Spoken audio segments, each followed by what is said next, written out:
Studies revealed Monday that 57.3% of Argentinians disapprove of the administration of President Javier Milei. In the Brazilian Midwest, the worst drought in decades is exacerbating a forest fire crisis. And the governments of Russia and Egypt stressed the urgent need for an immediate ceasefire in the Gaza Strip and for the Israeli occupier to allow unrestricted humanitarian access to the area. Hello and welcome to From the South. I'm Alejandra Garcia from teleSUR studios in Havana, Cuba. We begin with the news.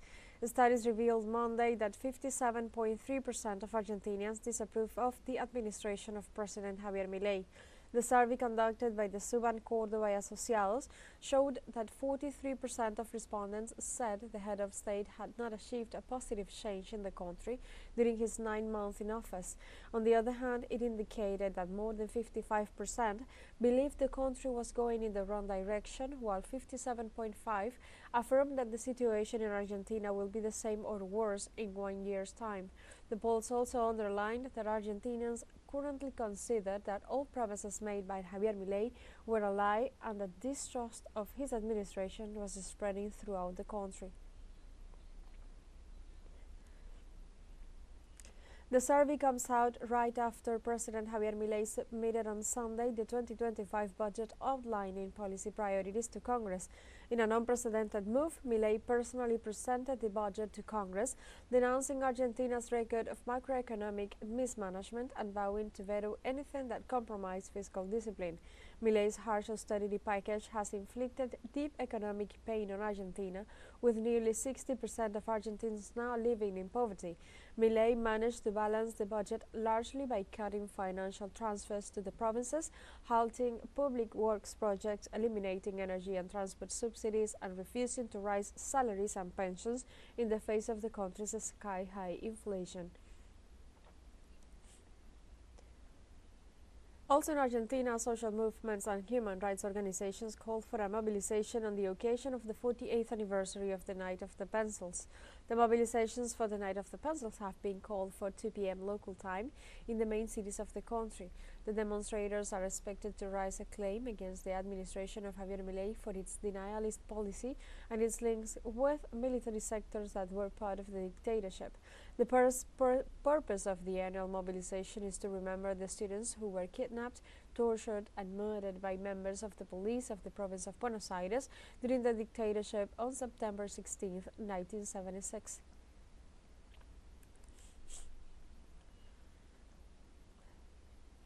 The president of Bolivia, Luis Arce, addressed the nation on Sunday and asked citizens to avoid at all cost confrontations between brothers. This way, he asked former President Evo Morales not to damage the country and affirmed that the constitution disqualifies him from being a presidential candidate. The statement comes after Morales called to a national march on road blockades and for his presidential candidacy to be admitted. In this context, Arce recalled that throughout national history, the recovery of democracy has had a high cost for the people, which is why its care has become a collective task of the first order. He added that his mission is to avoid confrontation and violence between brothers and the destruction of the plurinational state. Venezuelan Intelligence dismantled an international network that sought to generate violent actions in the country. In addition, an arsenal of weapons arriving from the United States was seized. Let's see the details. Venezuelan intelligence seized more than 400 rifles and pistols sent from the US. They were intended to enter Venezuela through normal shipments to be used by terrorist groups. Some of the weapons are for exclusive use by the United States Army. The Minister of Interior, Justice and Peace, Diosdado Cabello, showed a video where FBI officials were present at the warehouse, where the weapons were sent from in Orlando, Florida, U.S. We reached this number of rifles, more than 400 rifles. What were these rifles for? Let's go to the second point. These rifles were not for an exhibition. These rifles were for terrorist acts that were going to happen here in Venezuela. Terrorism promoted by political sectors in Venezuela. promovidos por sectores políticos en Venezuela. Además, fueron detenidos integrantes de una Members of an international network linked to the wave of post-election violence were also arrested. All of them had previously passed through a hotel in Colombia, arrived in Caracas, and from there went to Maracay, in the state of Aragua. They are linked to a fugitive from justice for the murder of a student and an opposition leader who participated in the violent post-election actions, also detained. Aparece una manifestación en Upata, ella vive en Upata. She appears in a demonstration in Upata. She lives in Upata. She is a contact of these gentlemen, of these two Spaniards. They ask her via telephone how they can buy explosives, how they can contact a group to do some special work, and on her phone. With them in direct communication, they plan the assassination of the mayoress of Upata. Needless to say, a revolutionary mayoress. Para más decir, es una alcaldesa revolucionaria. El plan de ataque tenía varias aristas. The attack plan had several edges. Among those arrested is an American hacker, Aaron Barrett. Another prisoner from the same country is Wilbert Joseph Castañeda, an active military officer who is part of an explosives group with a course in river operations and parachuting. He spent 10 months in the Afghanistan War and 6 months in Iraq. He traveled to Colombia in 2012 for an exchange of knowledge. Venezuelan authorities revealed WhatsApp conversations where Castañeda coordinated armed actions. The White House stated on Wednesday, September 4th, that the detainee was in Venezuela for personal matters. But it is the White House that assumes the defense of this gentleman. They immediately say, "No, he was safe without permission." It's normal for them to say that. He was on personal business. It seems to be normal in the United States for a military man of this type to go out and do personal things and not inform anyone. Active duty military. Militar activo. Another of those arrested is Jan Darmovzel, of Czech origin, and a member of the Commando AZ mercenary team. He wrote down his plan in a notebook to take over the airport and attack the Miraflores Palace. Diosdado Cabello denounced the link between the mercenaries and the intelligence agencies of Spain and the United States. La CIA está al frente de esta operación.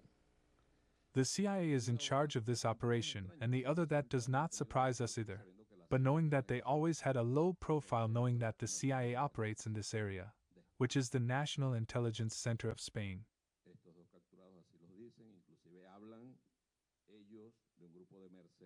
These two captured people say so. They even talk about a group of mercenaries that they are looking for to bring them to Venezuela with the very clear objective of assassinating President Nicolas Maduro, Vice President Delcy Rodriguez, myself and other comrades who are leaders of our party.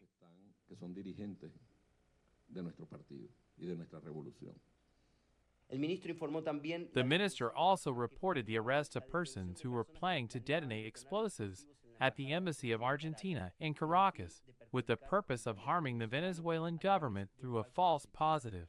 Ignacio Lemus y Marcos da Silva para TeleSUR.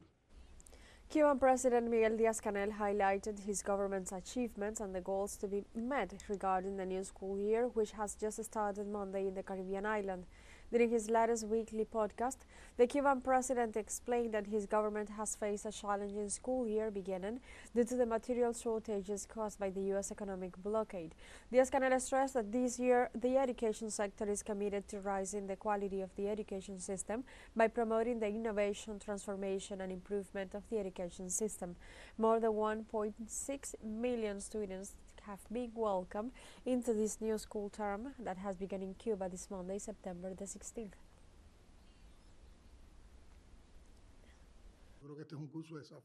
I believe that this is a challenging course because of everything we are doing to raise the quality of our education. And this year, very important processes begin for general education, processes associated with innovation, transformation, and improvement. We will prioritize and promote innovation and knowledge as a tool, as one of the only resources that cannot be blocked, which is intelligence enriched by study, improvement, and the processes of our education. Let's take a short break, but remember you can join us on TikTok at teleSUR English, where you'll find news in different formats, news updates, and more. We'll be right back. Stay with us.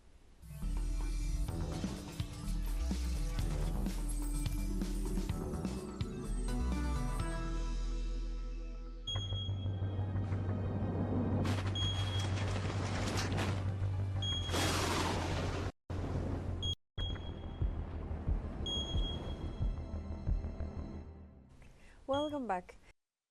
Philippines, at least 6 dead and 11 injured have been reported following the strike of Typhoon Bebinca in central and southern regions of the country. The National Disaster Risk Reduction and Management Council confirmed that at least 330,000 people were affected after the typhoon struck the Asian country. According to the agency, so far evacuation centers are sheltering more than 30,000 people. The authorities continue to be mobilized to manage the emergency and to calculate the damage to infrastructure caused by the climatic phenomenon, which according to meteorological experts has been the strongest in 75 years. The governments of China and Brazil celebrate the 50th anniversary of the establishment of bilateral diplomatic relations. Beijing was the venue of a meeting between the Vice President of China, Han Zheng, and the Brazilian Ambassador, Marcos Galvão, in which they discussed the past and future history of China-Brazil relations, which, according to Han Zheng, have been constantly developing through a fruitful cooperation in various fields. For his part, Galvão pointed out that Brazil gives great importance to the growth of relations with China. The parties are working in line with the agreements reached by the two heads of states to strengthen the mutual development strategies and deepen beneficial cooperation. We have a second short break coming up, but before we invite you to visit our YouTube channel at teleSUR English, there you'll be able to rewatch our interviews, top stories, special broadcastings, and more. Hit the subscribe button and activate the notification bell to stay up to date on the world's most recent events. Final short break, don't go away.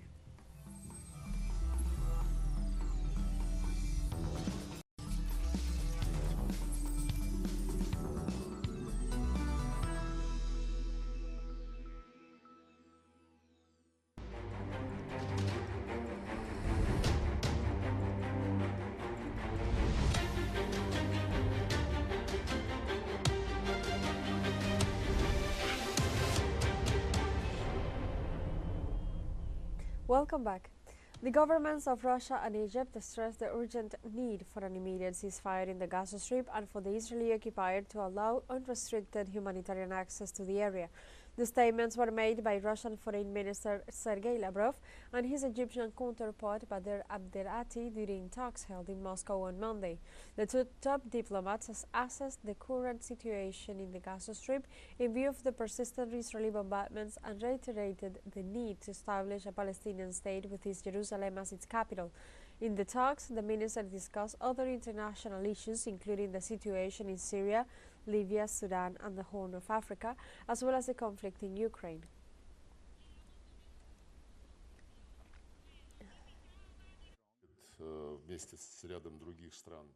Egypt and some other countries aspire to find recommendations that would be acceptable for both Israel and Hamas. We welcome any steps that are aimed at stopping the bloodshed as soon as possible and ensuring a sustainable permanent ceasefire. And we are striving for the same in the United Nations Security Council. We are acting in parallel with our Egyptian friends.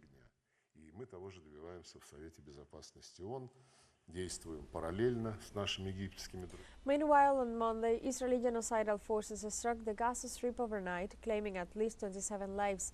10 of the fatal victims, including 4 women and 2 children, were on a house hit by shelling, which injured 15 others in the Nusayrat refugee camp in central Gaza. All were taken to Auda hospital. Meanwhile, Israeli attacks have brought about at least 5 deaths at the bakery in Al-Mawasi, and another 10 fatalities, among them children, have been registered in Zaytoun City and Sheikh Radwan neighborhoods. Moreover, another 2 Gazans didn't survive an overnight attack on Rafah. Rescue teams have been actively searching for survivors on their debris, and in all, Gazan Health Ministry amounted the death toll to 41,226, in addition to 95,413 injured so far. We were sitting at home when we were surprised by a missile that fell on the area, causing what felt like an earthquake in the area. The people here are simple, trying to live and have nothing to do with anything. Children, young men and women were sitting in their homes. They all have been killed. We have come to the end of this news brief, but you can find these and many other stories on our website at telesurenglish.net and join us on social media, Facebook, X, Instagram, Telegram and TikTok. For Telesur English, I'm Alejandra Garcia. Thank you for watching.